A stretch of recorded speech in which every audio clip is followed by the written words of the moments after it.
I wrestled for a couple of years when I was 5 until I was about 8.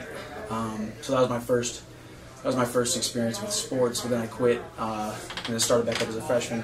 But all throughout growing up, my parents, they knew. I mean, we were wild, probably the wildest kids in our family. So in order to get rid of some of that pent up energy that we always had, we were always driving down to the baseball fields. We were baseball, soccer, did a little karate. Nothing. I mean, literally like 3 months of karate. It wasn't anything that had anything to do with my fight career, but just anything. I mean, the great thing, I grew up in a very loving, awesome, supportive home. So that's one of those things that I definitely don't take for granted. And that's one of those things that has made me the man I am today.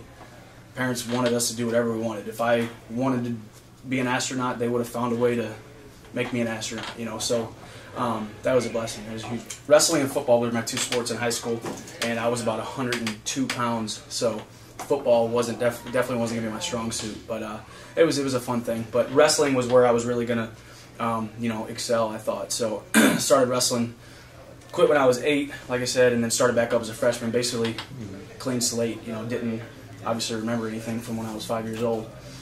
So I basically started as a freshman, and I was very blessed with two awesome coaches, two coaches that were awesome motivators and loving, kind, help you become a better person, help you become a better man, just as much as they were wrestling coaches. So I had great mentors, great coaches there. Bob and Ron Wilhelm, they were twins. They looked exactly alike, and they made all kinds of jokes, and they kept the mood always light. So that's kind of how, now being a fighter, I try to not take this too seriously. Like, I take it very serious. I'm in the gym every day. I don't do things in my body that I shouldn't be doing. I do exactly what I need to do to become the best lightweight in the world.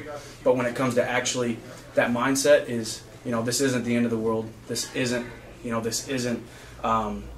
the end all be all. This is a step in my journey between life and death when I'm who knows what age. But so I had a great high school, or wrestling basically consumed my high school years. I was wrestling throughout the whole season, and then in the off season I was always part of a club, getting coached by other great coaches and wrestling with other guys from other schools. So that was basically my high school years, was just wrestling, doing as much as I could to become a state champ. I like mixed martial arts till later, my junior, senior year, like my last 2 years of college. I actually had a college roommate who loved the sport, who was the biggest fan of Fedor and Nogueira and the Randy Coutures and all the old school guys, and the Pride video. He would always be downloading videos and going to Blockbuster and renting the videos and all that kind of stuff. And I didn't really care much, because I was in love with the sport of wrestling. I had one goal and one goal only, and that was to be a national champ.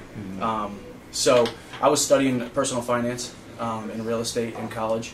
Ended up with a degree. So I when it came time to graduate, I knew I wasn't done competing. My senior year of college, I ended up taking 5th in a very, very, very competitive weight class. So I had become the best competitor that I had ever been, and I wasn't just going to stop competing, and I felt like I was done with wrestling. I felt like, wrestling just wasn't where my heart was anymore. And Tyron Woodley was, he's going in the UFC now. He was in Strikeforce, doing well in Strikeforce. And Ben Askren is the welterweight champ in Bellator. Both of those guys wrestled at the University of Missouri with me, and both helped me a ton with wrestling. Both got me to All-American status. They were two pieces of the puzzle that helped me get there, and they were fighting throughout the end of my career. And I was talking to them, started whirling around with them, messing around with them, and graduated in May 2009. Took my first fight in August of 2009. So I haven't fought my first pro fight, a couple months after I graduated, and haven't looked back since. Nerves. Either you're a natural nervous person, which I don't know the psychology behind that, but I'm not, and I think it stems from no matter where I am, no matter where I was, just started fighting, or I was at Extreme Couture for 2 years. Now I'm here at Alliance for the last 6 months, 8 months, whatever. I know that I've done what it takes to win. I've done everything right. I try to be a good person. I try to be a man of integrity. I train as hard as I possibly can to get outside my comfort zone every single day. I surround myself with great competitors. I surround myself with great coaches, and I try to be the best man I could possibly be.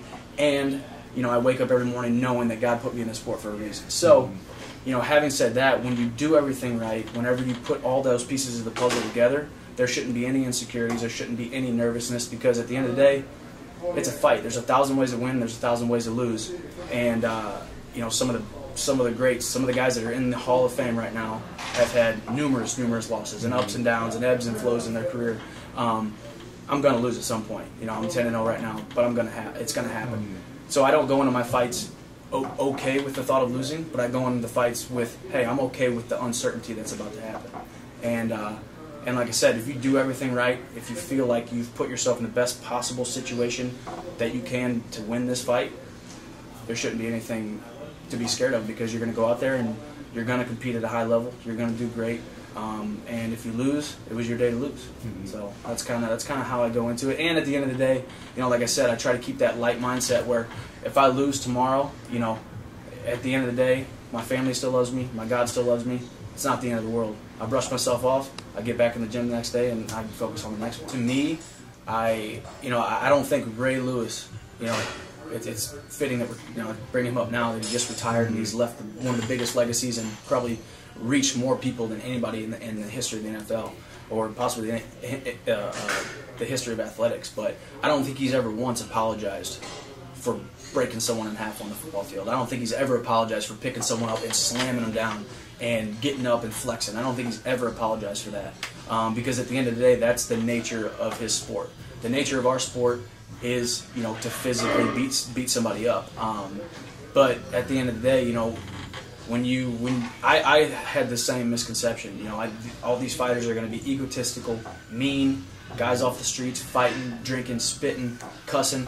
But it was such a breath of fresh air when I started hanging around these guys, and I realized, man, this is just a normal guy.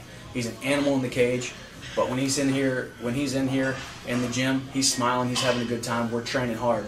He gets on the phone with his mom, I love you. He gets, he's got friends, he's got family, and you train hard, and you kind of flip that switch into the competitor, and then you flip it off, and then you go about your normal business. And I really think so much media has been put on the guys who do mess up, and the guys the war machines who are incarcerated and in jail and all that kind of stuff, when really this sport has cleaned itself up so much that there's a ton more guys with college degrees, guys, great men and great competitors at the same time. There's more of those than there is guys off the streets fighting, like it was a barroom brawler. So I think team is the second most important thing in fighting. And number one is the mental aspect and the mental edge. But number two is your team. I come from that wrestling background. I come from, iron sharpens iron. If I don't have teammates who have the same level of goals as I do, who have the same has the same mentality, wants to work as hard as I do or work harder than me, who wants to beat me up, who doesn't want to take it easy on me, but then when the round's over, we shake hands, we help each other up, we build each other up. You got to have that. If not, you're not going to have that mental edge, because you're only as good as your training partners are going to let you be, and that goes along with your coaches as well. These guys who are trying to run their own training camps, they're trying to be the head honcho. No, I'll do this today, not that. And the coach, if you don't have a coach running your training camp, looking at a whole 8-week calendar and saying, well, we're going to peak him here, he's going to feel crappy this week, we're going to peak him here, nutrition, sleep, diet, everything, that gives you such a leg up on the competition, or the guys who just want to run their own stuff and say, oh, I felt good today, I think I'm in shape, or I'm feeling sharp, I think my hands are on point, whatnot. So the team is so important, and that's one of the big moves that I've made. This year I was at Extreme Couture for 2 years, and I made huge gains. I won the world title when I was at Extreme Couture. I had a great boxing coach in Gil Martinez, who got my hands to where they were for that point, and then a great grappling coach in Neil Melanson, and a ton of guys there at Extreme Couture. But I just felt in my heart that it was time to make a move. And the move to Alliance has been great, and it's an awesome team atmosphere, awesome coaches, and everybody here has that mentality of, I'm going to show up, shut up, and do what coach tells me to. And that's for me, to me, I think that's the recipe for the best recipes for success in this.